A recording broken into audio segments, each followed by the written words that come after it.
ఈ ప్రజలకు కోట్లాది మంది దాహార్తిని తీర్చే ఈ యొక్క చెరువులను శ్రీమంతులుగా గొప్ప వ్యక్తులుగా ఉన్న వాళ్ళు వాటి పక్కనే ఫామ్ హౌస్ల పేరు నిర్మించుకొని వాళ్ళ డ్రైనేజ్ కాలువలు తీసుకెళ్ళి గండిపేటలో కలిపినారు.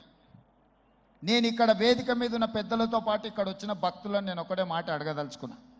ఇవాళ వాళ్ళ విలాసవంతమైన జీవితం కోసం నిర్మించుకున్న ఫామ్ హౌజుల నుంచి వచ్చే డ్రైనేజ్ గండిపేటలో హిమాయత్ సాగర్ తాగునీటిలో కలిపితే ఆ నీళ్లు హైదరాబాదు నగరానికి తాగడానికి సరఫరా చేస్తుంటే వాళ్ళు నిర్మించిన అక్రమ నిర్మాణాలను వదిలేస్తే ఇక నేను ప్రజాప్రతినిధిగా విఫలమైనట్ట కాదా మీరు ఒక్కసారి ఆలోచన చేయండి.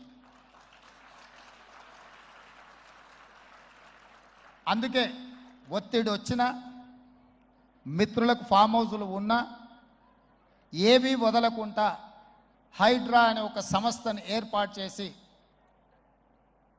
తెలియకుంటేనే ప్రజాప్రతినిధులం కొన్ని మన దినచర్యల్లో భాగంగా కొన్ని తప్పిదాలు చేస్తుంటాం. తప్పులు తెలవకుంటేనే కొన్ని తప్పులు జరిగిపోతుంటాయి.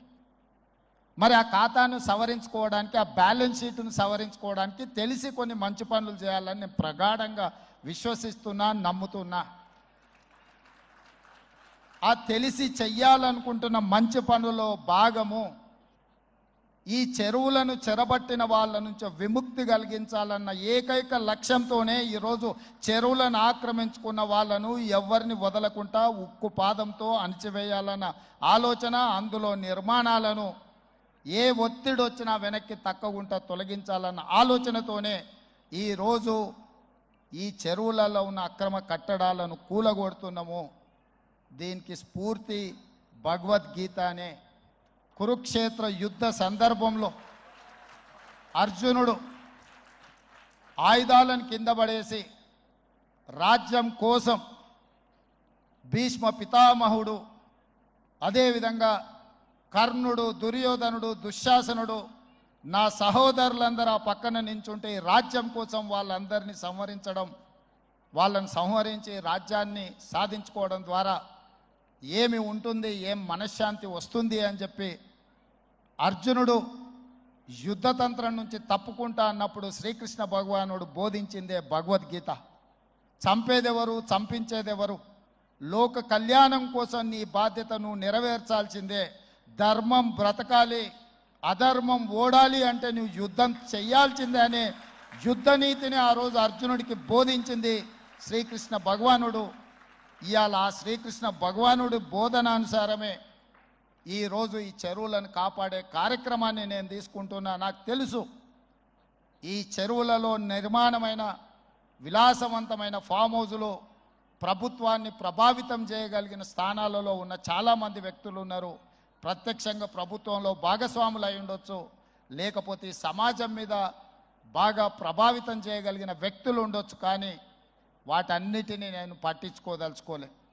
ఇది భవిష్యత్ తరాలకు, ఇది రాజకీయాలకు సంబంధం లేదు. నేను స్పష్టంగా చెప్పదలుచుకున్నా. రాజకీయాల కోసమో లేకపోతే రాజకీయ నాయకులను కొంతమందిని దృష్టిలో పెట్టుకొని చేపడుతున్న కార్యక్రమం కాదు ఇది.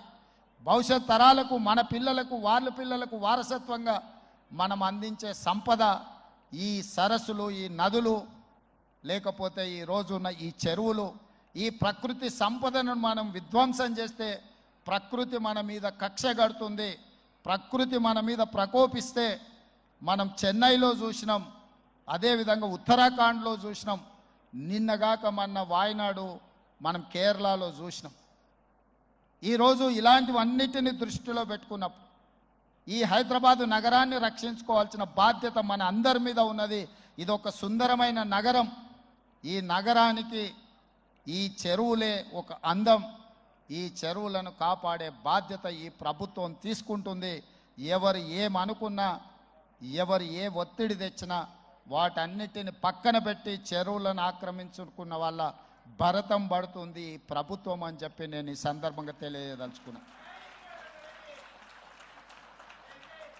ఆనాడు కురుక్షేత్రంలో ధర్మం వైపు శ్రీకృష్ణుడు, అర్జునుడు నిలబడ్డందుకే ఈరోజు ఆ ధర్మం అనేది కాపాడింది. వాళ్ళు ధర్మాన్ని కాపాడితే ధర్మం మనల్ని కాపాడింది. ఈరోజు మనం చేస్తున్న పని కూడా అలాంటిదే. మీ అందరి సహకారం ఉండాలి. నిర్వాహకులకు ఈరోజు విద్యకు సంబంధించి లక్షలాది మంది